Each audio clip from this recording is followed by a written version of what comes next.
রামানন্দ চট্টোপাধ্যায়ের জন্মদিনে সাংবাদিক দিবস পালন। বাঁকুড়া জেলা প্রেস ক্লাবের উদ্যোগে ভারতীয় সাংবাদিকতার অগ্রপথিক রামানন্দ চট্টোপাধ্যায়ের ১৬০তম জন্মদিবস ও সাংবাদিক দিবস পালিত হল। ১৮৬৫ সালের ২৯শে মে বাঁকুড়া শহরের পাঠকপাড়ার রামানন্দ চট্টোপাধ্যায় জন্মগ্রহণ করেন বাবা শ্রীনাথ চট্টোপাধ্যায় ও মা হরসুন্দরী দেবী। বুধবার বাঁকুড়া শহরের পোদ্দারপাড়ায় রামানন্দ চট্টোপাধ্যায়ের মূর্তিতে মালা দিয়ে শ্রদ্ধা জানান প্রেস ক্লাবের সাধারণ সম্পাদক সন্তোষ ভট্টাচার্য সহ উপস্থিত বিভিন্ন সংবাদ মাধ্যমের সঙ্গে যুক্ত সাংবাদিকরা। পরে উপস্থিত সকলে বর্ণাঢ্য শোভাযাত্রা সহকারে তাঁর পাঠকপাড়ার বাড়িতে গিয়ে পুষ্পার্ঘ্য নিবেদন করে শ্রদ্ধা জানান।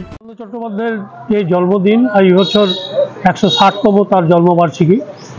আমরা দীর্ঘ প্রায় ৩০ বছরের উপর বাংলা ডিস্ট্রিক্ট প্রেস ক্লাবের উদ্যোগে রামানন্দ চট্টোপাধ্যায়ের এই জন্মদিনটি জেলা সাংবাদিকরা সাংবাদিক দিবস হিসাবে পালন করে আসছি। আজও আমরা সাংবাদিক দিবস হিসাবে এই দিনটি উদযাপিত করছি। আমাদের এখানে রামানন্দ চট্টোপাধ্যায়ের যে মূর্তি রয়েছে এখানে আমরা মাল্যদান করে শ্রদ্ধাঞ্জলি জানাবো।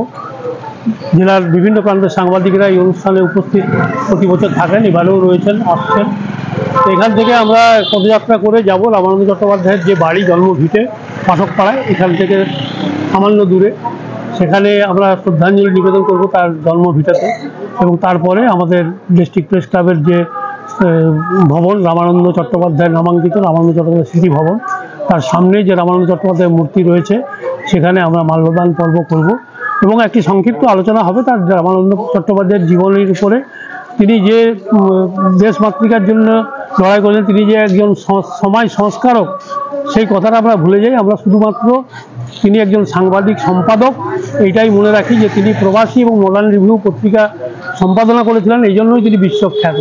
কিন্তু আমরা জানি যে রামানন্দ চট্টোপাধ্যায় শুধু সম্পাদক বা সাংবাদিক ছিলেন না, তিনি অত্যন্ত মেধাবী ছাত্র ছিলেন। যখন বাঁকুড়া বঙ্গবিদ্যালয় এবং জেলা স্কুলে পড়াশোনা করেছেন, অত্যন্ত মেধাবী ছাত্র, বরাবর প্রথম হয়েছেন, বিশ্ববিদ্যালয়েও প্রথম স্থান অর্জন করেছেন। সুতরাং এরকম একজন মেধাবী ছাত্র শুধু সম্পাদনা, সাংবাদিকতা এবং অধ্যাপনার কাজে যুক্ত ছিলেন এমনটা নয়, তিনি ছাত্রাবস্থা থেকেই গরিব, দুস্থ, অনাথ মানুষদের যাতে সেবা করা যায় তার একটা মানসিকতা তৈরি হয়েছিল এবং এখান থেকেই পরবর্তীকালে কলকাতায় গিয়ে সেটা অব্যাহত ছিল। তিনি যে বৃত্তি পেতেন, ছাত্রবৃত্তি, সেই ছাত্রবৃত্তির টাকায় তিনি দুস্থ ছাত্রদের সাহায্য করতেন এবং তার নিজের জেলায় কলকাতা থেকে বাঁকুড়াতে যারা দুস্থ অনাথ তাদের জন্য মায়ের মাধ্যমে তিনি সাহায্য পাঠাতেন। এবং তারপর পরবর্তীকালে দেখেছেন তিনি যখন দাসাশ্রমের সঙ্গে যুক্ত হলেন, দাসী পত্রিকা প্রকাশনা করলেন, সেই সময়ে তিনি দুস্থ, আতুর, অনাথ, বিধবাদের জন্য কাজ করে গেছেন। তবে তার মধ্যে একটা যে মানবিক দিক ছিল সেইটা কিন্তু আমরা সবসময় তুলে ধরি না। আমরা শুধু তার সাংবাদিক জীবন, সম্পাদনা, এলাহাবাদে তার যে অধ্যাপনা এবং জাতীয় নেতাদের সঙ্গে তার যে একদম একটা হৃদ্যতা, রবীন্দ্রনাথের সঙ্গে যে একটা ঘনিষ্ঠতা, সেগুলো নিয়ে আমরা বারবার আলোচনা করি। তার যে নারীদের প্রতি যে সম্মান জানানো, নারীদের যে তিনি চেয়েছিলেন যে স্বাবলম্বন না হলে নারীরা তা আত্মনির্ভর হবে না, এই কথাটা তিনি বলেছেন এবং সেটার জন্য চেষ্টা করে গেছেন। আমরা তাই আজকে তার বিভিন্ন দিক নিয়ে এখানে স্মরণ করব, তাকে শ্রদ্ধা জানাবো। আমরা চাই জেলা জুড়ে নয়, রাজ্য জুড়ে নয়, সারা দেশ জুড়ে আজকের দিনটি সাংবাদিক দিবস হিসাবে পালন করা হোক, এইটাই আমাদের কামনা। তার বাড়ি হেরিটেজের জন্য আপনারা বাড়ি বাড়ি জানিয়েছেন, এখনো পর্যন্ত সে ভগ্ন দশায় পড়ে আছে, কি বলবেন? রামানন্দ চট্টোপাধ্যায় যেটা জন্মভিটে, সেটা তো আমরা কথা বলেছিলাম যে হেরিটেজের জন্য একসঙ্গে বাঁকুড়া 3টি স্থান হেরিটেজের জন্য প্রস্তাব এখান থেকে জেলা পৌরসভা বা জেলা প্রশাসনে বাড়ানো হয়েছিল, আমরা শুনেছি। এবং তার 2টি যোগেশচন্দ্র বিদ্যানিধি এবং রামকিঙ্কর বেজ, এই 2টি হেরিটেজ ঘোষণা হয়েছে। কিন্তু রামানন্দ চট্টোপাধ্যায় যার পত্রিকায় যোগেশচন্দ্র বিদ্যানিধি তার জীবনের অসংখ্য লেখা লিখেছেন, সেই যোগেশচন্দ্র রায় বিদ্যানিধির বাড়িটা হেরিটেজ ঘোষণা হলেও এখনও পর্যন্ত রামানন্দ চট্টোপাধ্যায়ের বাড়িটি ঘোষণা হয়নি হেরিটেজ হিসাবে।